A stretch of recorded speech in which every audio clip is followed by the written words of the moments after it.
Bismillahirrahmanirrahim. Assalamu alaikum wa rahmatullahi wa barakatuh. Welcome to the third in the series of choosing submission, understanding of Islam and why would anyone want to choose Islam.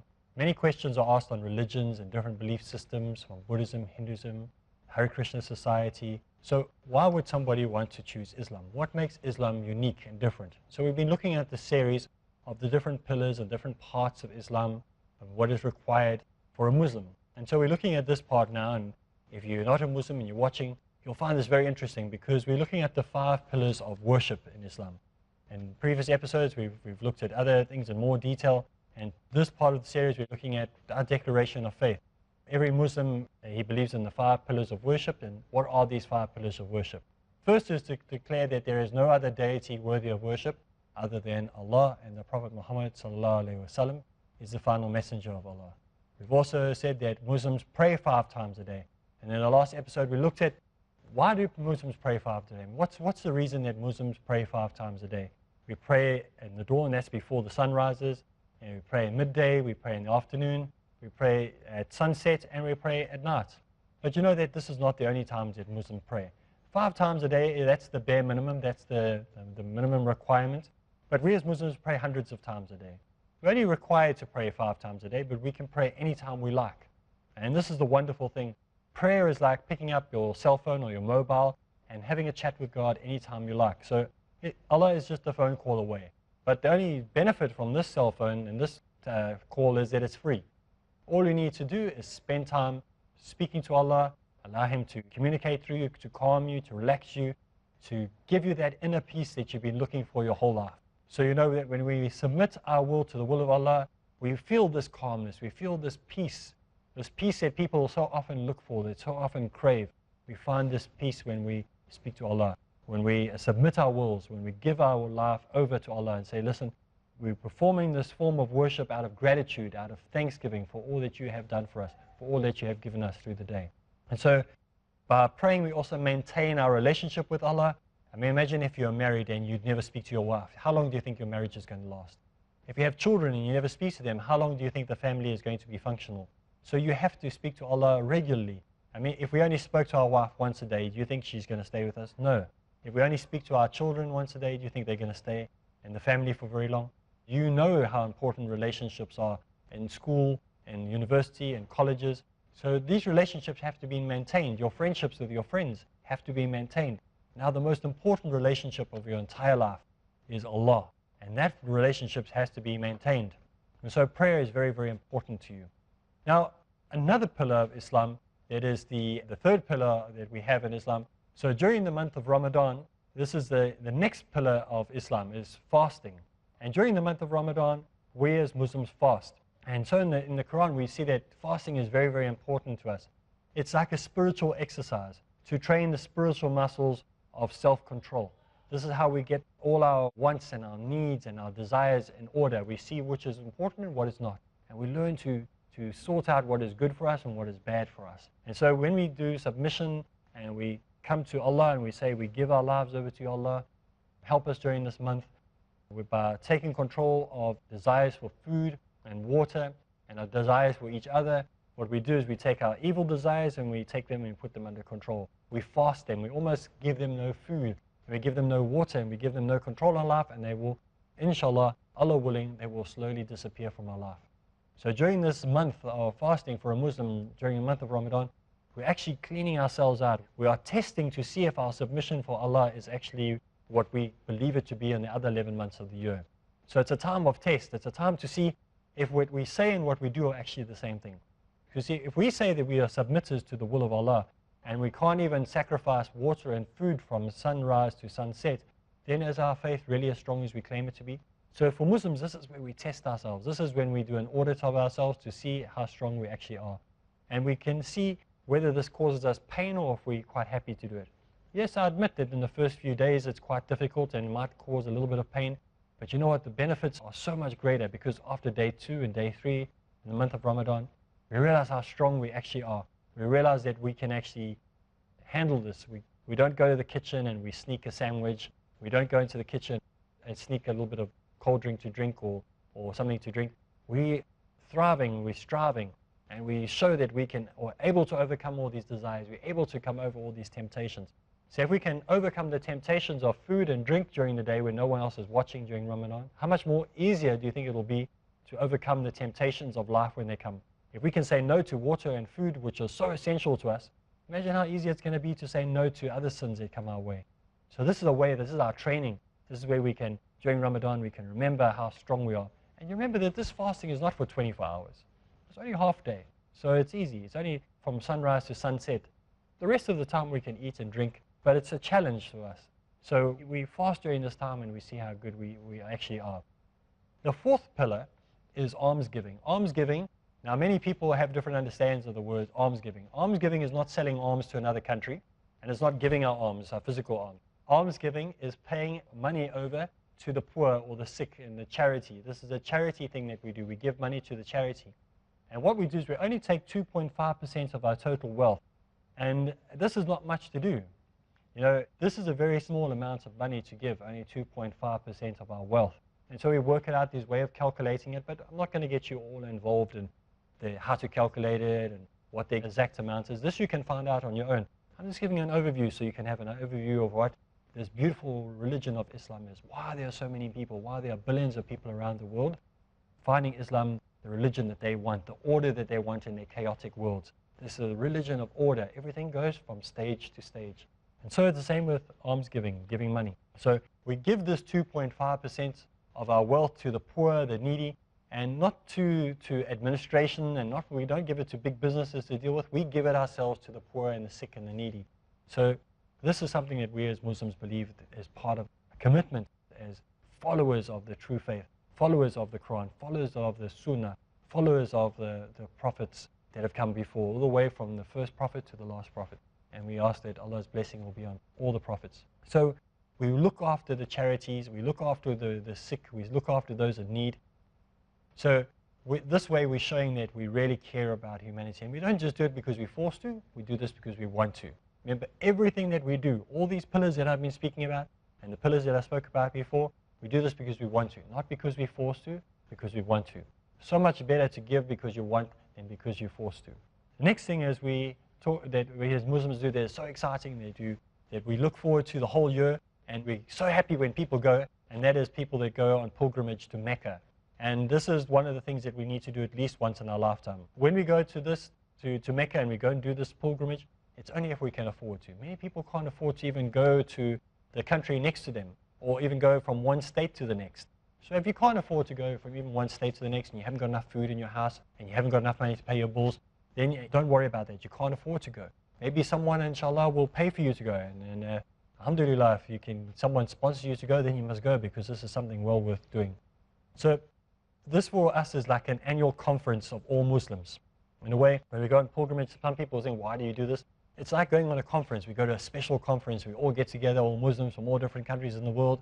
And it's exciting. Chinese, Greek, Indian, Italian, Mexican, people from all over the world. And we have all these different cultures and all different foods, and everyone's speaking different languages, and they all look different. And it's exciting. You look at all these strange people and go, wow, look how I never knew there were Muslims in your country. And so it's time for us almost like to have a conference where we all get together, we have a chat, and then we get down to doing what we're actually supposed to do while we're there. And that is to seed, and we pray. We pray for our community. We pray for our friends. We pray for our forgiveness for ourselves. And we go and we see all the great things that happened at that time. And our religion becomes alive to us. You know, many Christians, they go to what they call the Holy Land. They go to Israel, go see Calvary and where Jesus was supposed to be crucified and all this. And they come back and they go, yeah, it was a good tourist thing. Yeah, it was nice. They bring up the videos and the photographs and whatever. And we look at them and go, oh, okay, whatever. We don't actually get anything from it. And the people who go don't even get anything from it. But the people who go on pilgrimage to Mecca, their lives are changed forever. They go there and their whole life is different. You know, I even had a friend who was a Christian, and he went undercover. He wasn't a Muslim. He just wanted to experience this. He was a person who wanted to experience this. So he told everybody he was a Muslim, but he wasn't a Muslim. And he went there and he said when he got there, he couldn't believe it. His whole life was changed. And at Mecca, he actually took the Shahada, but no one knew. Everyone thought he was a Muslim. And at Mecca, he became a Muslim on pilgrimage. So imagine that. Imagine this guy who went there to see, this was nothing. This is just like some tourist destination. And he went there as a tourist, and what happened? Became a Muslim. Whole life changed. And he said, I mean, he cried. Every time he tells me the story, his eyes cry. Even now when I'm telling you the story, I feel like crying. But every time he tells the story of how he went there and how it changed his life and how he realized the sacrifice that people had made. So it's an amazing thing, and it's amazing. We don't just do it out of tradition. We don't just do it because, oh, we don't know why we're doing it. Some people do that, but when they go there, their lives are changed, and they're never the same again. So these are divine laws that we follow as Muslims. These are 5 pillars that we follow. These pillars are laws of Islam, and they change us. We're never the same if we start obeying these laws.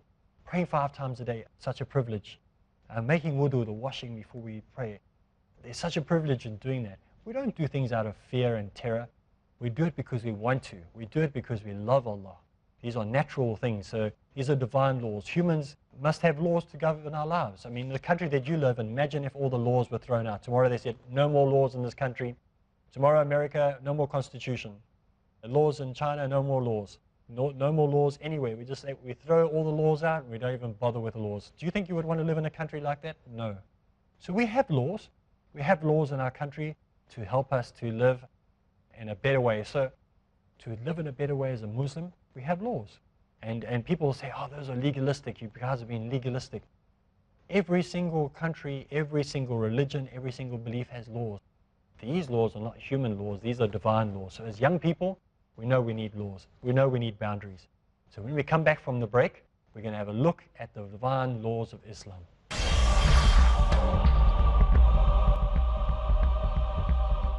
Bismillah ar-Rahman ar-Rahim. Assalamu alaikum. Welcome back. We're looking at this section in divine laws of Islam. And now we've looked at the 5 pillars of Islam so far. We were talking about how exciting Hajj is and how people go on these pilgrimages and they get so much out of it, how when they go to Makkah, their whole lives are never the same again. And so humans must always have laws. This is what we discussed. We said that we need laws. And we as young people, youth, you know you need rules. You know you need laws because without rules, you go chaotic. Everything will turn upside down. You know, when your parents go away for a weekend or maybe they go away longer, and we have the house to ourselves, we turn it up to, the whole house is chaotic, am I right? Everything is left all over. We don't make our beds, food, dishes, everything all over. But just before they come back, what do? We give a big cleanup. But secretly, we actually like the house being clean. Secretly, we like the order in the house because we don't really want to live like pigs. We want to live like savages in the house and leave everything lying all over the place. We like order. Even though we might put on our bags, we don't like order. You know, school bags, we put anarchy signs and all this. We don't really believe in that. No anarchist wants to live under anarchy. Everybody wants to live under order. That guy who says, I'm an anarchist, I don't believe in order, give him 1 week of disorder in your house. Tell him, invite him to your house and get everyone in your family to treat him like it would be without order in the world. He will very quickly say he wants order again because everybody wants structure. So there's no civilized society that can live without laws, without order. And so why should it be any different when you choose a religion? You know, many churches say, we don't live by law, we live by grace. Then how come there's the same order of service every single time you go to that church? When they come in, there's a priest that comes in at exactly the same time every week. They sing exactly the same songs and exactly the same time. They make exactly the same prayers at exactly the same time every week. They have the collection every single time at the same time every week. They pray after the collection is made in the church every same time.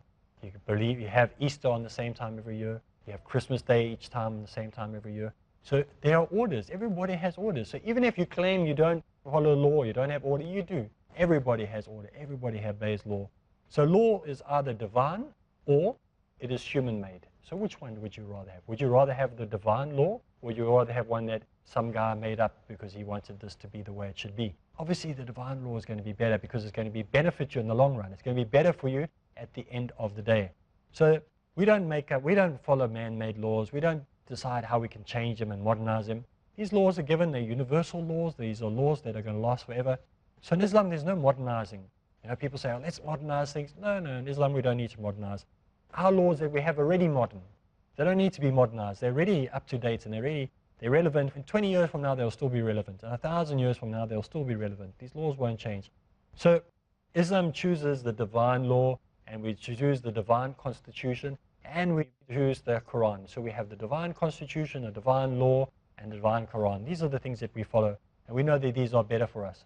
Do you know that the Quran, if we read the Quran, we find that the whole numerical system is found ordered. It goes from 1, 2, 3, 4, 5. It's all structured. It doesn't go 1, 6, 7, 2, 3 all over the place. We have it going in a numerical way and logical way. It goes from beginning to the end. We get it all. There are facts that we have in Islam. We know exactly how we are going. We know exactly where our end destination is from our start.